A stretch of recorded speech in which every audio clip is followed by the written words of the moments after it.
प्रगति YouTube channel पे आपका स्वागत है। इस चैनल को शुरू करने का विचार मेरे मन में इसलिए आया क्योंकि मुझे लगा कि बहुत सी ऐसी छोटी छोटी जानकारियाँ होती हैं जिन्हें हमें दूसरों से साझा करनी चाहिए। इससे उस जानकारी की उपयोगिता बनी रहती है, क्योंकि यदि कोई जानकारी हम दूसरों से साझा नहीं करते तो वह एक सूचना मात्र बनकर रह जाती है। हमारे बुजुर्गों ने भी कहा है कि ज्ञान बांटने से बढ़ता है। इसी बात को ध्यान में रखते हुए मैंने यह चैनल शुरू किया। हमें अक्सर ये लगता है कि हम जो जानते हैं, वो जो कोई भी छोटी सी बात या जानकारी हो, वो दूसरे तो जानते ही होंगे। इतनी आम बात दूसरे तो जानते ही होंगे, लेकिन ऐसा ही हो ये ज़रूरी नहीं। और ये सोचकर हम उस जानकारी को किसी से बताते नहीं।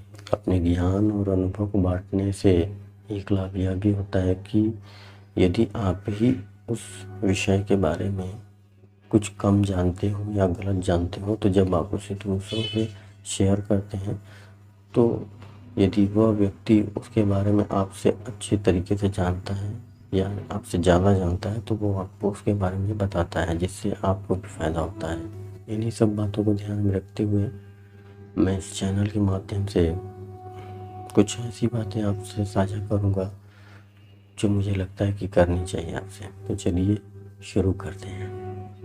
मित्रों, मैं इस चैनल के कार्यक्रमों के माध्यम से आपको बताने का प्रयास करूँगा कि भारतीय संस्कृति, परंपरा, त्यौहार, व्रत, पर्व, क्षेत्रीय रीति रिवाज और मान्यताओं के पीछे की वैज्ञानिकता और उनकी प्रासंगिकता क्या है।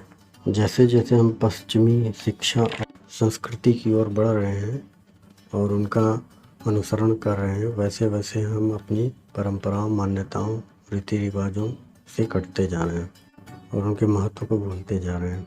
मैं यहाँ पर हमारी भारतीय रीति रिवाजों, तौर तरीकों, परंपराओं को धीरे धीरे भूलने छोड़ने के कारण जन्मी समस्याओं और होने वाली क्षतियों के बारे में बात कर रहा हूँ। इस चैनल के माध्यम से मैं उन्हीं परंपराओं, रीति रिवाजों के बारे में जानकारी देने का प्रयत्न करूँगा जो हमारी संस्कृति और वैज्ञानिक सोच की देन है।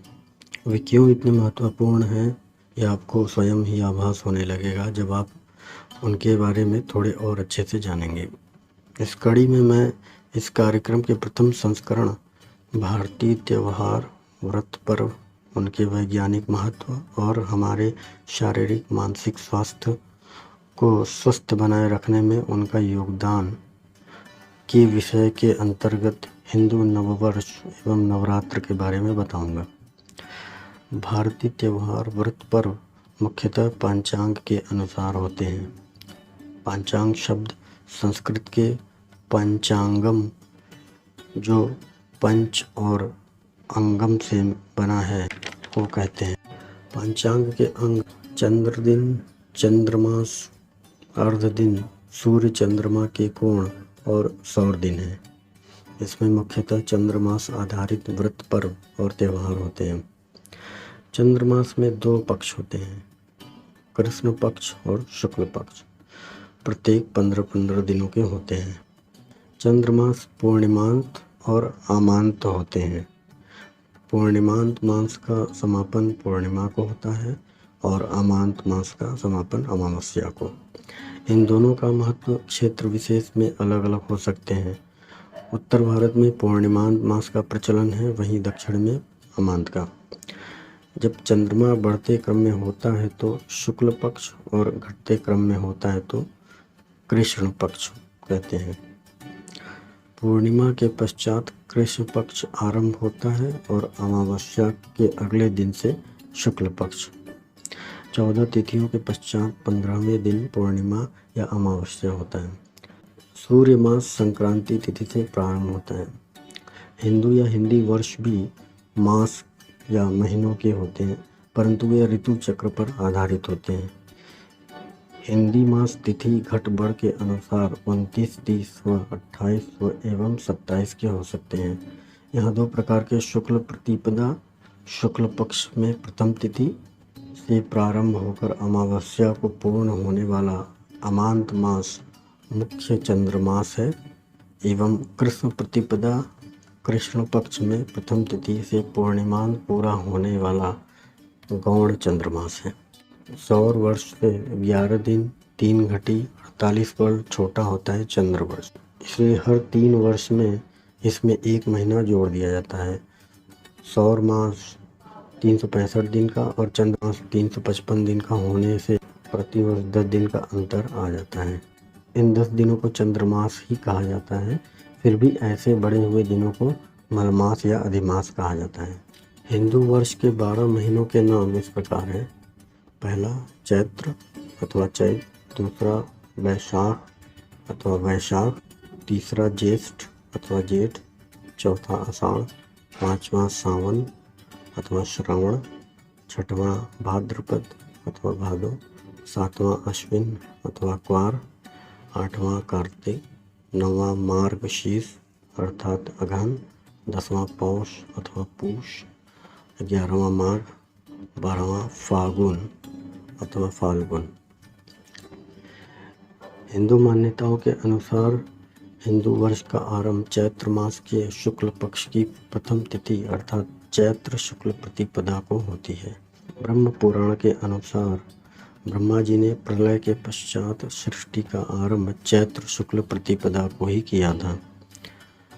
चैत्रे मासे जगत ब्रह्मा ससर्ज प्रथमे अनिहनि शुक्ल पक्षे समग्रेतु तदा सूर्योदय सती। चांद्र संवत्सर का प्रारंभ चैत्र शुक्ल प्रतिपदा से ही होता है। इसके विशिष्ट महत्व को मानकर ही सम्राट विक्रमादित्य ने अपने नाम के संवत्सर को आरंभ 2078 वर्ष पहले किया था। भारत में शालिवाहन शक और विक्रम संवत्सर का ही प्रचलन है, लेकिन शक का प्रयोग विशेषकर गणित आदि में ही होता है। इसी सब को ध्यान में रखकर ही भारत में विक्रम संवत स्वीकारा और माना जाता है। भारत के विभिन्न क्षेत्रों में इस तिथि को अलग अलग तरीकों से मनाया जाता है और विभिन्न नामों से जाना जाता है, जैसे गुड़ी पड़वा या संवत्सर पड़वो। इसे महाराष्ट्र में विशेष रूप से मनाया जाता है। गुड़ी का मतलब होता है दंड पताका अर्थात झंडा। पड़वा का मतलब है चैत्र मास के शुक्ल पक्ष की प्रथम तिथि अर्थात चैत्र शुक्ल प्रतिपदा। इस दंड पताका पर ईश्वरीय चिन्ह बनी हुई होती है और इसी दिन ब्रह्मा जी की पूजा होती है। इस पताके पर ईख के टुकड़े, नीम के और आम के पत्तों को बांधने के साथ साथ इसे फूलों से सजाया भी जाता है। कर्नाटक में इसे युगादि अथवा उगादि नाम से जाना जाता है। यह संस्कृत के 2 शब्दों युग और आदि से मिलकर बना है। इसी दिन एक विशेष प्रकार के व्यंजन को बनाया जाता है जिसे उगादि पचड़ी बोलते हैं, जो 6 प्रकार के स्वाद को लिए हुए होता है। इस व्यंजन में नीम जो दुख को, क्योंकि वो स्वाद में कड़वी होती है, गुड़ और पका केला जो मीठा होने की वजह से खुशी को, हरी मिर्च और काली मिर्च क्रोध को, नमक भय को, इमली घृणा को और कच्चे आम खट्टा होने से आश्चर्य को प्रदर्शित करती है में मिलाई जाती है। अगर आप ध्यान दें तो इस भोजन में डाली जाने वाली सभी चीज़ें बदलते मौसम में आपके प्रतिरक्षा तंत्र को पुष्ट बनाने वाली होती। इसी दिन को सिंधी चेती चंद नाम से मनाते हैं। बंगाल में नववर्षो तो तमिलनाडु में पुथंडू, केरल में विशु तो असम में बिहू, पंजाब में वैशाखी तो कश्मीर में नौरोज नाम से मनाते हैं। प्रत्येक वर्ष अप्रैल महीने के दूसरे सप्ताह में सूर्य भूमध्य रेखा के ऊपर आ जाता है और सूर्य उत्तरायण होता है, जिससे धरती पे अधिक ऊर्जा पहुंचने लगते हैं और नए खगोलीय चक्र की शुरुआत होती है। नवरात्र पूजन व्रत भी चैत्र शुक्ल प्रतिपदा तिथि से ही आरंभ होता है, घट पूजन और स्थापना के साथ। ऋतु परिवर्तन के कारण हमारे शरीर का पाचन तंत्र कमज़ोर हो जाता है, साथ ही साथ हमारे शरीर की प्रतिरक्षा प्रणाली भी कमज़ोर हो जाती है।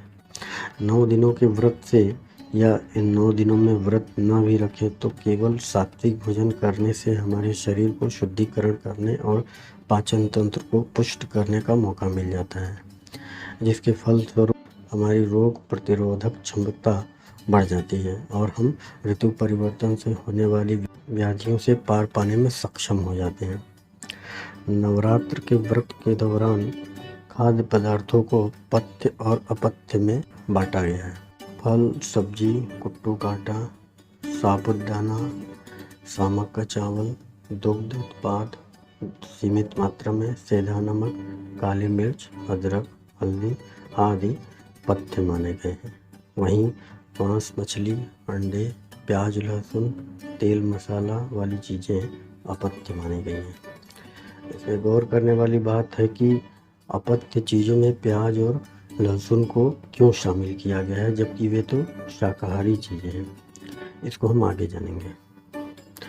आयुर्वेद के अनुसार खाद्य पदार्थों को 3 भागों में बांटा गया है। उनकी प्रकृति और उनको खाने के पश्चात शरीर पर तुरंत पड़ने वाले प्रभावों के आधार पर राजसिक भोजन, तामसिक भोजन और सात्विक भोजन। सात्विक शब्द सत्व से बना है, जिसका अर्थ है शुद्ध, प्राकृतिक, ऊर्जावान, अत्यधिक स्वच्छ, सचेतक, जागरूक बनाने वाला। सात्विक भोजन में ताजे फल, सब्जी, दही, सेंधा नमक, सूक्ष्म मसाले जैसे हल्दी, काली मिर्च आदि आते हैं। नवरात्रि के दौरान सांसारिक सुखों को छोड़कर शुद्ध और सादा जीवन अपनाने की अपेक्षा की जाती है। राजसिक और तामसिक भोजन अपनी प्रकृति की वजह से इसमें बाधा उत्पन्न करते हैं। प्याज और लहसुन को अपथ्य इसलिए किया गया है क्योंकि वे तामसिक प्रकृति के होते हैं, क्योंकि उसमें पाए जाने वाले तत्व उत्तेजना और काम वासना को जागृत करने वाले होते हैं।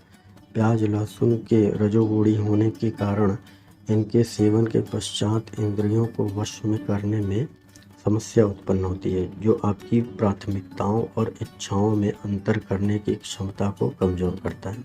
नवरात्रि व्रत के दौरान शरीर की सफाई और शुद्धि होती है, जिसके फलस्वरूप शरीर में से विषैले पदार्थ बाहर निकल जाते हैं, जिससे शरीर पर सकारात्मक प्रभाव पड़ता है। नवरात्रि वर्ष में 2 बार मनाई जाती है।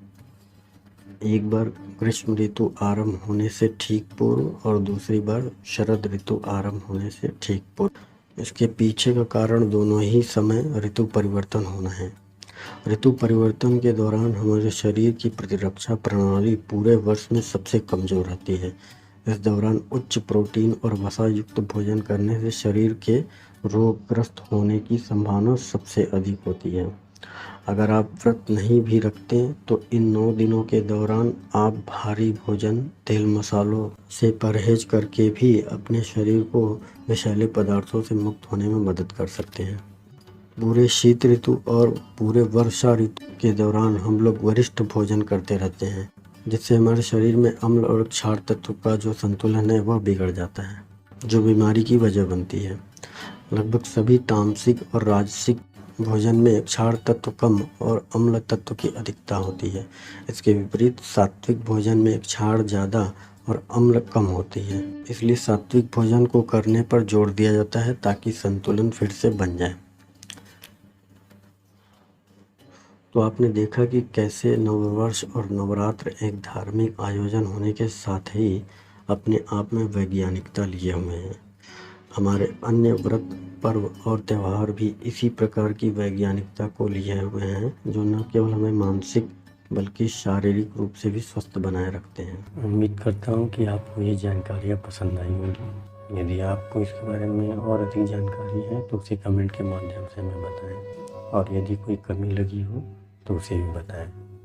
आपके मार्गदर्शन से मैं अपने काम को और अच्छे से कर सकूँगा। तो मिलते हैं अगली कड़ी में एक और भारतीय त्यौहार और व्रत पर्व के साथ। आपसे निवेदन है कि यदि आपको यह वीडियो पसंद आया हो तो उसे लाइक करें और अपने मित्रों के साथ शेयर करें। यदि करने लायक हो तो इस चैनल को सब्सक्राइब करें और बेल आइकन को दबाएं, ताकि मेरे अगले वीडियो का नोटिफिकेशन आपको मिल जाए। नमस्कार, वंदे।